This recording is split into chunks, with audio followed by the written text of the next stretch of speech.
अध्यक्ष जी, ये वो लोग हैं जिस वंदे मातरम गीत ने देश के लिए मर मिटने की प्रेरणा दी थी। हिंदुस्तान के हर कोने में वंदे मातरम चेतना का स्वर बन गया था। तुष्टीकरण की राजनीति के चलते उन्होंने मां भारती के ही टुकड़े किए, इतना नहीं, वंदे मातरम गीत के भी टुकड़े कर दिए लोगों ने। ये वो लोग हैं माननीय अध्यक्ष जी, जो भारत तेरे टुकड़े होंगे, ये गैंग, ये नारा लगाने वाले लोग, इनको बढ़ावा देने के लिए, उनका प्रोत्साहन करने के लिए पहुंच जाते हैं। भारत तेरे टुकड़े होंगे, उनको बढ़ावा दे रहे हैं। ये उन लोगों की मदद कर रहे हैं जो ये कहते हैं कि सिलीगुड़ी के पास जो छोटा सा नॉर्थ ईस्ट को जोड़ने वाला कॉरिडोर है, उसको काट दें तो बिल्कुल नॉर्थ ईस्ट अलग हो जाएगा।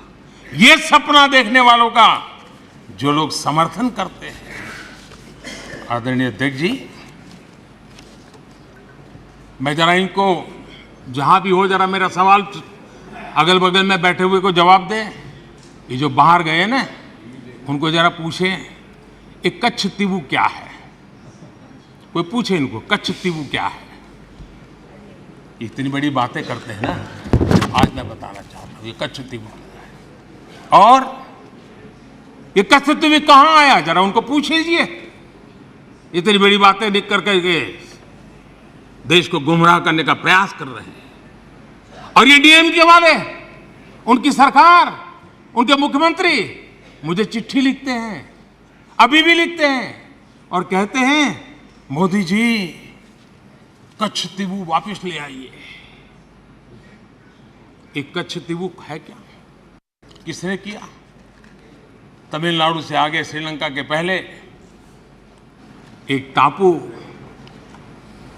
किसने किसी दूसरे देश को दे दिया था? कब दिया था? कहां गई थी? क्या ये भारत माता नहीं थी वहां? क्या वो मां भारती का अंग नहीं था? और इसको भी आपने तोड़ा। और कौन था उस समय? श्रीमती इंदिरा गांधी के नेतृत्व में हुआ था।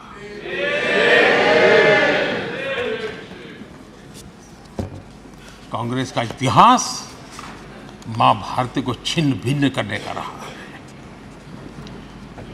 आदरणीय अध्यक्ष जी,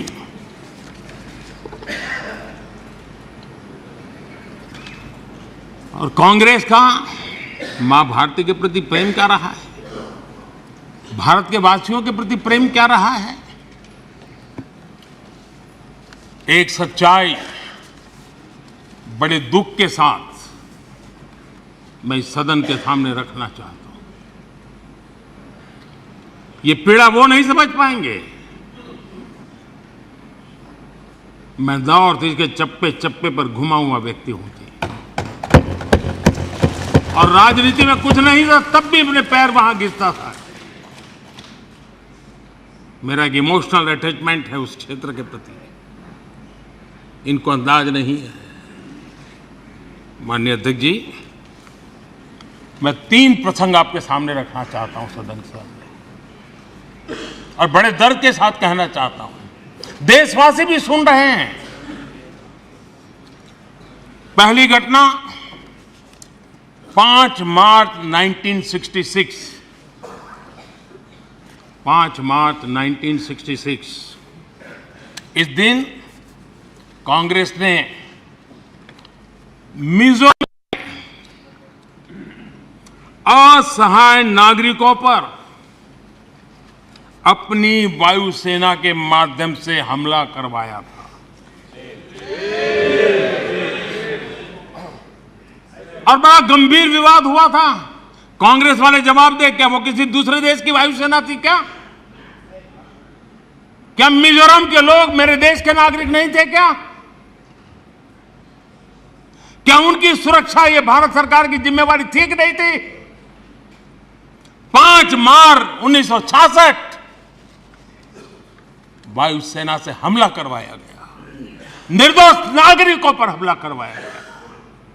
और माननीय अध्यक्ष जी, आज भी मिजोरम में 5 मार्च को आज भी पूरा मिजोरम शोक मनाता है। उस दर्द को मिजोरम भूल नहीं पा रहा है। कभी इन्होंने मरहम लगाने की कोशिश नहीं की है, घाव भरने का प्रयास तक नहीं किया है। कभी उनको इसका दुख नहीं हुआ है। और कांग्रेस ने इस सच को देश के सामने छिपाया है। दोस्तों, ये सत्य देश से उन्होंने छिपाया है कि अपने ही देश में वायुसेना से हमला करवाना। कौन था उस समय? इंदिरा गांधी। अकाल तख्त पर हमला हुआ है तो अभी भी हमारी स्मृति में है।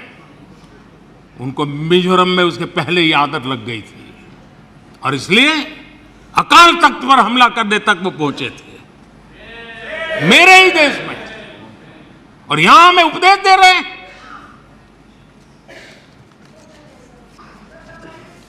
आदरणीय अध्यक्ष जी, नॉर्थ ईस्ट में वहां के लोगों के विश्वास की इन्होंने हत्या की है।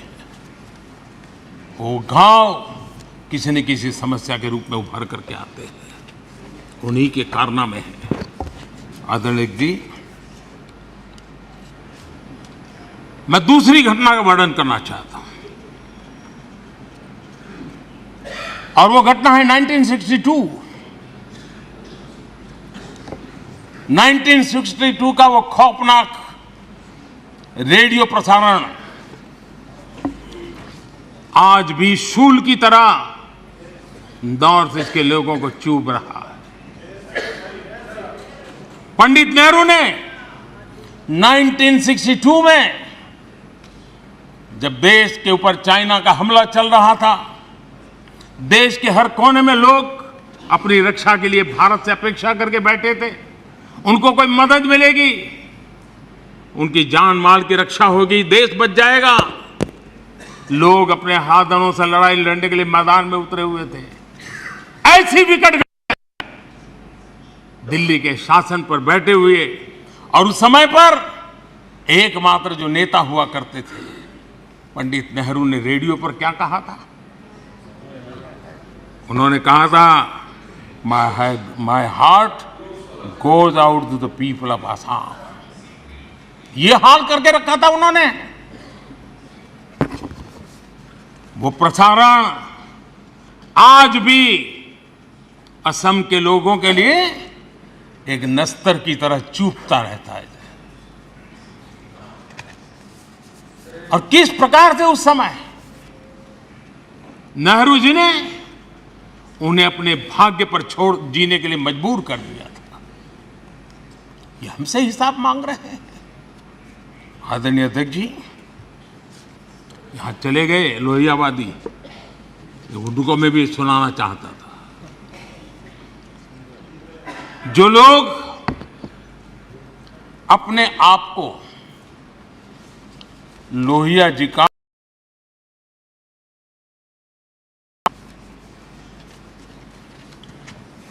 और जो कल सदन में बड़े उछल उछल करके बोल रहे थे, हाथ लंबे चौड़े करने की कोशिश कर रहे थे, लोहिया जी ने नेहरू जी पर गंभीर आरोप लगाया था। और लोहिया जी ने कहा था, और वो आरोप था कि जानबूझकर नेहरू जी नॉर्थ ईस्ट का विकास नहीं कर रहे, जानबूझ करके नहीं कर रहे। और लोहिया जी के शब्द थे, ये कितनी लापरवाही वाली और कितनी खतरनाक बात है। लोहिया जी के शब्द हैं, ये कितनी लापरवाही वाली और कितनी खतरनाक बात है। 30,000 स्क्वायर मील से बड़े क्षेत्र को एक कोल्ड स्टोरेज में बंद करके उसे हर तरह के विकास से वंचित कर दिया गया है। ये लोहिया जी ने नेहरू पर आरोप लगाया था कि नॉर्थ ईस्ट के लिए तुम्हारा रवैया क्या है, ये कहा था। नॉर्थ ईस्ट के लोगों के हृदय को, उनकी भावनाओं को आपने कभी समझने की कोशिश नहीं की। मेरे मंत्रिपरिषद के 400 मंत्री रात्रि निवास करके, और अकेले स्टेट हेडक्वार्टर पर नहीं, डिस्ट्रिक्ट के हेडक्वार्टर, और मैं स्वयं 50 बार गया।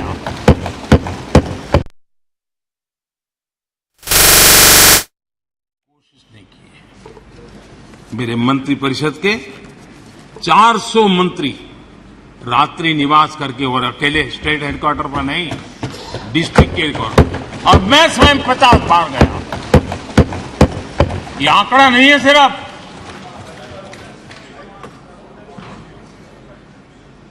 ये साधना है, ये नॉर्थ ईस्ट के प्रति समर्पण है।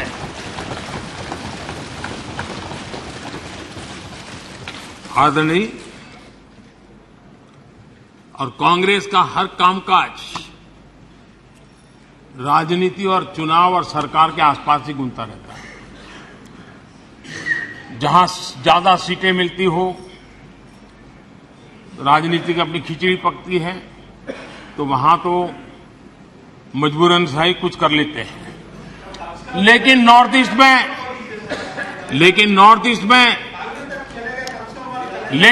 ईस्ट में देश सुन रहा है, देश सुन रहा है। नॉर्थ ईस्ट में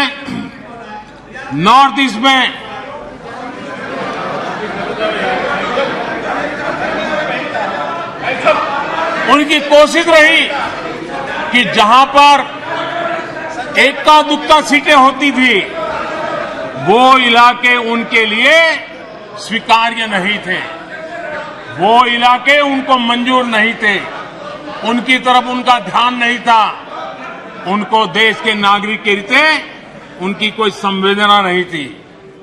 आदरणीय अध्यक्ष जी, और इसलिए जहां इक्का दुक्का सीटें हुआ करती थी, उसके प्रति सौतेला व्यवहार ये कांग्रेस के डीएनए में रहा है। पिछले कई वर्षों का इतिहास देख लीजिए। नॉर्थ ईस्ट में उनका ये रवैया था। लेकिन अध्यक्ष जी, मैं पिछले 9 साल के मेरे प्रयासों से कहता हूं कि हमारे लिए नॉर्थ ईस्ट हमारे जिगर का टुकड़ा है।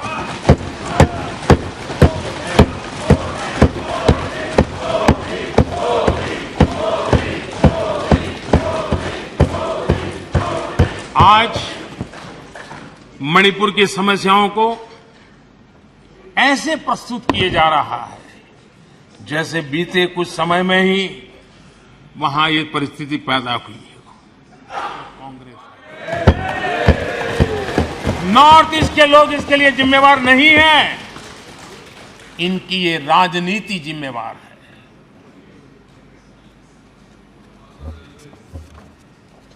आदरणीय अध्यक्ष जी,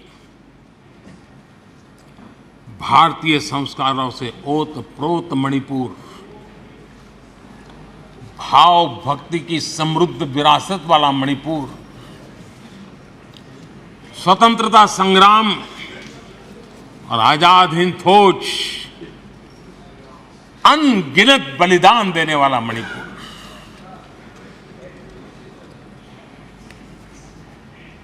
कांग्रेस के शासन में ऐसा महान हमारा भूभाग अलगाव की आग में बलि चढ़ गया था। आखिर क्यों? आदरणीय अध्यक्ष जी, आप सबको भी मैं याद दिलाना चाहता हूं साथियों, यहां मेरे जो नॉर्थ ईस्ट के भाई हैं उनको हर चीज का पता है। जब मणिपुर में वो एक समय था, हर व्यवस्था उग्रवादी संगठनों की मर्जी से चलती थी, वो कहे वो होता था। और उस समय सरकार किसकी थी मणिपुर में? किसकी सरकार थी? जब सरकारी दफ्तरों में महात्मा गांधी की फोटो नहीं लगाने दी जाती थी, तब सरकार किसकी थी? जब मोइरांग में आजाद हिंद फौज के संग्रहालय पर नेताजी सुभाष चंद्र बोस की प्रतिमा पर बम फेंका गया, तब मणिपुर में सरकार किसकी थी? तब मणिपुर में सरकार किसकी थी? आदरणीय अध्यक्ष जी,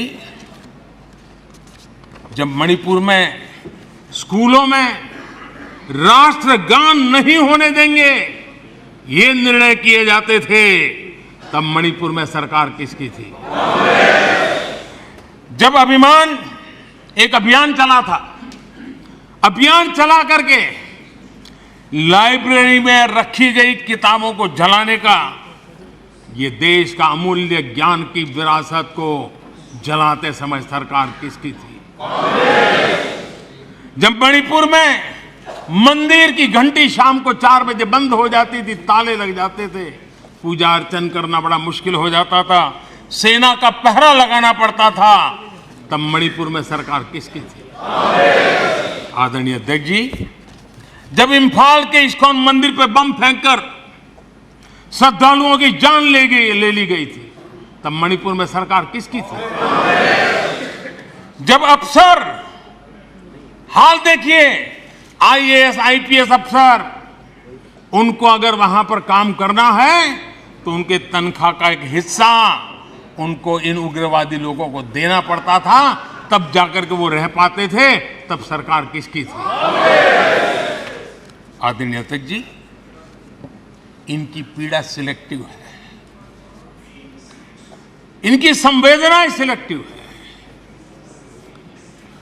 इनका सब बातचीत राजनीति से शुरू होती है और राजनीति से आगे बढ़ती है। वे राजनीति के दायरे से बाहर से न मानवता के लिए सोच सकते हैं, न देश के लिए सोच सकते हैं, न ही देश की इन कठिनाइयों के लिए सोच सकते हैं। उनको सिर्फ राजनीति के सिवा कुछ सूझता नहीं है। आदरणीय अध्यक्ष जी, मणिपुर में जो सरकार है और पिछले 6 साल से इन समस्याओं का समाधान ढूंढने के लिए लगातार कोशिश, समर्पित भाव से कोशिश कर रही है। बंद और ब्लॉकेड का जमाना कोई भूल नहीं सकता है। मणिपुर में आए दिन बंद और ब्लॉकेड होता था, वो आज बीते दिन की बात हो चुकी है।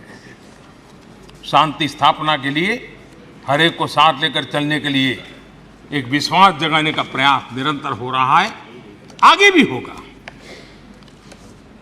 और जितना ज्यादा हम राजनीति को दूर रखेंगे उतनी शांति निकट आएगी, ये मैं देशवासियों को विश्वास दिलाना चाहता हूं। आदरणीय अध्यक्ष जी, हमारे लिए नॉर्थ ईस्ट आज भले हमें दूर लगता हो, लेकिन जिस प्रकार से साउथ ईस्ट एशिया का विकास हो रहा है, जिस प्रकार से आसियान देशों में तो बढ़ रहा है, वो दिन नहीं होगा। हमारे ईस्ट की इस प्रगति के साथ साथ नॉर्थ ईस्ट वैश्विक दृष्टि से सेंटर पॉइंट बनने वाला है, और मैं ये देख रहा हूं, और इसलिए मैं पूरी ताकत से आज नॉर्थ ईस्ट की प्रगति के लिए लग रहा हूं। वोट के लिए नहीं कर रहा हूं जी, मुझे मालूम है कि करवट लेता हुआ विश्व की नई संरचना किस प्रकार से साउथ ईस्ट एशिया और आसियान कंट्री के अंदर प्रभाव पैदा करने वाली, और तब नॉर्थ ईस्ट का क्या महत्व बढ़ने वाला है, और नॉर्थ ईस्ट की जाहो जलाली गौरव गान फिर से कैसे शुरू होने वाला है, वो मैं देख सकता हूं, और इसलिए मैं लगा। आदरणीय अध्यक्ष जी, और इसीलिए हमारी सरकार ने नॉर्थ ईस्ट के विकास को पहली प्राथमिकता दी है। पिछले 9 वर्षों में लाखों करोड़ रुपए नॉर्थ ईस्ट के इंफ्रास्ट्रक्चर पर हमने लगाए हैं। आज आधुनिक हाईवे, आधुनिक रेलवे, आधुनिक नए एयरपोर्ट, ये नॉर्थ ईस्ट की पहचान बन रहे हैं। आज पहली बार अगरतला रेल कनेक्टिविटी से जुड़ा है। पहली बार मणिपुर में ट्रेन पहुंची है। पहली बार नॉर्थ ईस्ट में वंदे भारत जैसी आधुनिक ट्रेन चली है। पहली बार अरुणाचल प्रदेश में ग्रीनफील्ड एयरपोर्ट बना है। पहली बार अरुणाचल में सिक्किम जैसे राज्य एयर कनेक्टिविटी से जुड़ा है। पहली बार वाटरवेज के जरिए पूर्वोत्तर इंटरनेशनल ट्रेड का गेटवे बना है। पहली बार नॉर्थ ईस्ट में एम्स जैसा मेडिकल संस्थान खुला है। पहली बार मणिपुर में देश की पहली स्पोर्ट्स यूनिवर्सिटी खुल रही है। पहली बार मिजोरम में Indian institute of mass communication जैसे संस्था खुल रहे हैं। पहली बार केंद्रीय मंत्रिमंडल में नॉर्थ ईस्ट की इतनी भागीदारी बढ़ी है। पहली बार नागालैंड से एक महिला सांसद राज्यसभा में पहुंची है। पहली बार इतनी बड़ी संख्या में नॉर्थ ईस्ट के लोगों को पद्म पुरस्कार से सम्मानित किया गया है। पहली बार पूर्वोत्तर से लसित बरफुकन जैसे नायक झांकी गणतंत्र दिवस में शामिल हुई है। पहली बार मणिपुर में रानी गाइडिंलिउ का नाम पूर्वोत्तर का पहला ट्राइबल फ्रीडम फाइटर म्यूजियम बना है। आदरणीय अध्यक्ष जी, हम सबका साथ सबका विकास कहते हैं, ये हमारे लिए नारा नहीं, ये हमारे शब्द नहीं है, ये हमारे लिए आर्टिकल ऑफ फेथ है, हमारे लिए कमिटमेंट है और हम देश के लिए निकले हुए लोग हैं। हमने तो कभी जीवन में सोचा ही नहीं था कि कभी ऐसी जगह पर आकर के बैठने का सौभाग्य मिलेगा, लेकिन इस देश की जनता की कृपा है कि उसने हमें अवसर दिया है। तो मैं देश की जनता को विश्वास देता हूँ, शरीर का कण कण, समय का पल पल सिर्फ और सिर्फ देशवासियों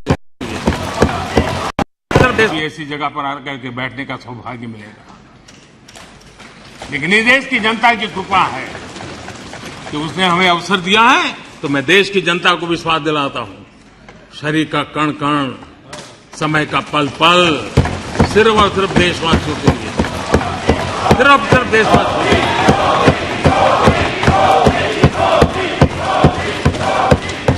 आदरणीय अध्यक्ष जी, मैं अपने विपक्ष के साथियों की एक बात के लिए आज तारीफ करना चाहता हूं, क्योंकि वैसे तो वो सदन के नेता को नेता मानने को तैयार नहीं है। मेरे किसी भाषण को उन्होंने होने नहीं दिया है, लेकिन मुझ में धैर्य भी है, सहन शक्ति भी है और जेल भी लेता हूं और वो थक भी जाते हैं। लेकिन एक बात के लिए मैं तारीफ करता हूं, सदन के नेता के नाते मैंने 2018 में उनको काम दिया था कि 2023 में आप अविश्वास प्रस्ताव लेकर, और मेरी बात मानी उन्होंने।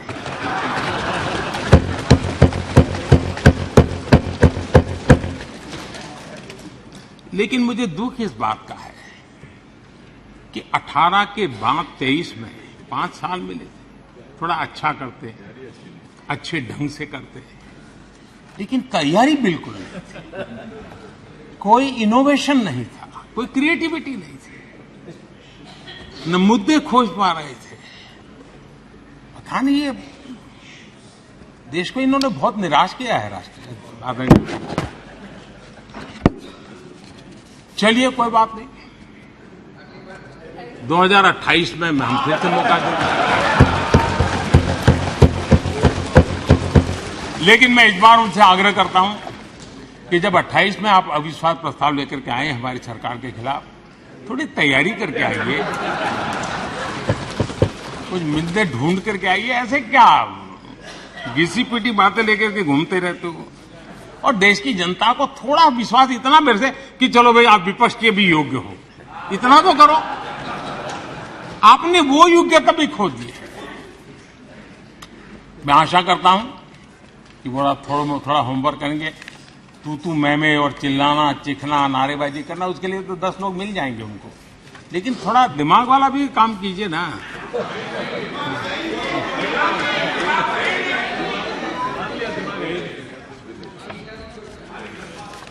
आदरणीय अध्यक्ष जी,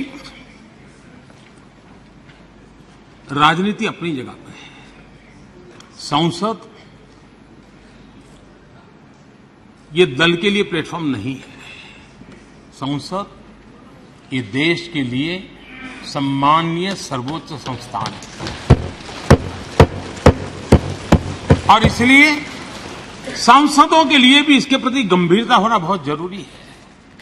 देश इतने संसाधन लगा रहा है, देश के गरीब के हक का यहां खर्च किया जाता है, यहाँ का पल पल का उपयोग देश के लिए होना चाहिए, लेकिन ये गंभीरता विपक्ष के पास नजर नहीं आ रही है। इसलिए अध्यक्ष जी, ये राजनीति ऐसी तो नहीं हो सकती, चलो खाली है जरा संसद घुमाते हैं, इसलिए संसद है क्या?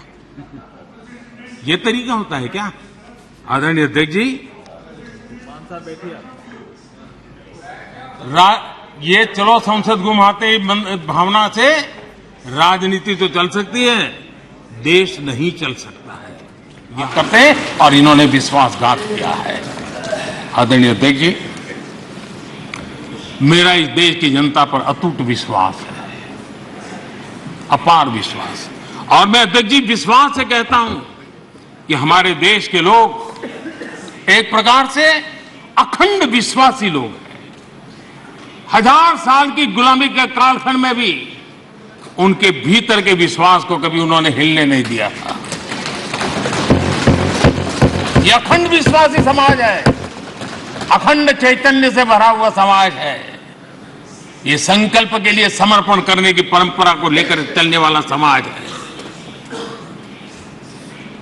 वयम राष्ट्रांग भूतः कह करके देश के लिए उसी संवेदना के साथ काम करने वाला ये समाज है।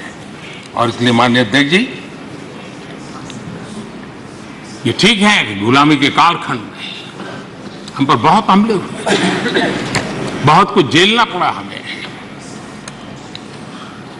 लेकिन हमारे देश के वीरों ने, हमारे देश के महापुरुषों ने, हमारे देश के चिंतकों ने, हमारे देश के सामान्य नागरिक ने विश्वास की उस लहू को कभी बूझने नहीं दिया था जी।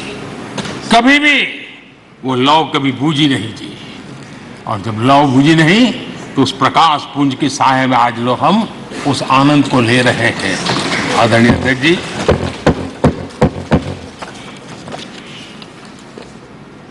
बीते 9 वर्षों में देश के सामान्य का मानवीय का विश्वास नई बुलंदियों को छू रहा है, नए अरमानों को छू रहा है। मेरे देश के नौजवान विश्व की बराबरी करने के सपने देखने लगे हैं और इससे बड़ा सौभाग्य क्या हो सकता है? हर भारतीय विश्वास से भरा हुआ है। आदरणीय अध्यक्ष जी, आज का भारत न दबाव में आता है न दबाव को मानता है। आज का भारत न झुकता है, आज का भारत न थकता है, आज का भारत न रुकता है। तो समृद्ध विरासत विश्वास लेकर के, संकल्प लेकर के चली है। और यही कारण है, जब देश का सामान्य मानवीय देश पर विश्वास करने लगता है तो दुनिया को भी हिंदुस्तान पर विश्वास करने के लिए प्रेरित करता है। आज जो भी दुनिया का विश्वास भारत के प्रति बना है, उसका एक कारण भारत के लोगों का खुद पर विश्वास बढ़ा है। यह सामर्थ्य है। कृपा करके इस विश्वास को तोड़ने की कोशिश मत कीजिए। मौका आया है देश को आगे ले जाने का। समझ नहीं सकते तो चुप रहो, इंतजार करो, लेकिन देश के विश्वास को विश्वासघात कर करके तोड़ने की कोशिश मत करो। आदरणीय अध्यक्ष जी, बीते वर्षों में विकसित भारत के एक मजबूत नींव रखने में हम सफल हुए हैं और सपना लिया है 2047 जब देश आजादी के 100 वर्ष मनाएगा। आजादी के 75 वर्ष पूर्ण होते पर ही अमृतकाल शुरू हुआ है और अमृतकाल के प्रारंभिक वर्षों में है। तब इस विश्वास के साथ मैं कहता हूं, जो नींव आज मजबूती के साथ आगे बढ़ रही है, उस नींव की ताकत है कि 2047 में हिंदुस्तान विकसित हिंदुस्तान होगा, भारत विकसित भारत होगा साथियों। और ये देशवासियों के परिश्रम से होगा, देशवासियों के विश्वास से होगा, देशवासियों के संकल्प से होगा, देशवासियों की सामूहिक शक्ति से होगा, देशवासियों की अखंड एक नाच पुरुषार्थ में होने वाला है। ये मेरा विश्वास है।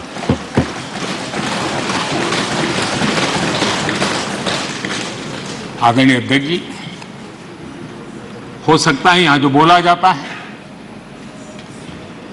वो रिकॉर्ड के लिए तो शब्द चले जाएंगे, लेकिन इतिहास हमारे कर्मों को देखने वाला है, जिन कर्मों से एक समृद्ध भारत का सपना साकार करने के लिए मजबूत नींव का कालखंड रहा है, उस रूप में देखा जाएगा। इस विश्वास के साथ आदरणीय अध्यक्ष जी, आज सदन के सामने मैं कुछ बातें स्पष्टतापूर्वक करने के लिए आया था, और मैंने बहुत मन पर संयम रख करके उनकी हर अपशब्दों को हंसते हुए, अपने मन को खराब न करते हुए 140 करोड़ देशवासियों को, उनके सपनों और संकल्पों को अपनी नजर के सामने रख करते मैं चल रहा हूं। मेरे मन में यही है, और मैं सदन के साथियों से आग्रह करूंगा, आप समय को पहचानिए, साथ मिलकर के चलें। इस देश में मणिपुर से भी गंभीर समस्याएं पहले भी आई, लेकिन हमने मिलकर के रास्ते निकाले हैं। आओ मिलकर के चलें, मणिपुर के लोगों को विश्वास देकर के चलें, राजनीति के खेल करने के लिए मणिपुर की भूमि का कम से कम दुरुपयोग न करें। वहां जो हुआ है वो दुखपूर्ण है, लेकिन उस दर्द को समझ करके दर्द की दवाई बन करके काम करें, यही हमारा रास्ता होना चाहिए। आदरणीय अध्यक्ष जी, इस चर्चा में बहुत समृद्ध चर्चा इस तरफ तो हुई, एक डेढ़ घंटा विस्तार से सरकार के काम का हिसाब देने का हमें अवसर मिला है, और मैं अगर ये प्रस्ताव ना आया होता तो शायद हमें भी इतना कुछ कहने का मौका न मिलता। तो फिर एक बार प्रस्ताव लाने वालों का तो मैं आभार व्यक्त करता हूं, लेकिन ये प्रस्ताव देश के विश्वासघात का प्रस्ताव है, ये देश को की जनता अस्वीकार करे ऐसा प्रस्ताव है। और इसके साथ मैं फिर एक बार आदरणीय अध्यक्ष जी, आपका हृदय से आभार व्यक्त करते हुए मेरी वाणी को विराम देता हूं। बहुत बहुत धन्यवाद।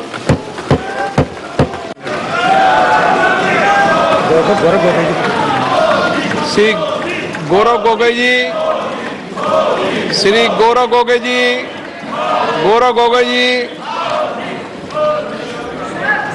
अब मैं श्री गौरव गोगोई द्वारा प्रस्तुत प्रस्ताव को सभा में मतदान के लिए रखूंगा। प्रश्न ये कि सभा मंत्रिपरिषद में विश्वास का अभाव व्यक्त करती है। जो सदस्य इसके पक्ष में वहां गए, जो सदस्य इसके विरोध में ना गए, मेरे विचार में निर्णय ना वालों के पक्ष में ना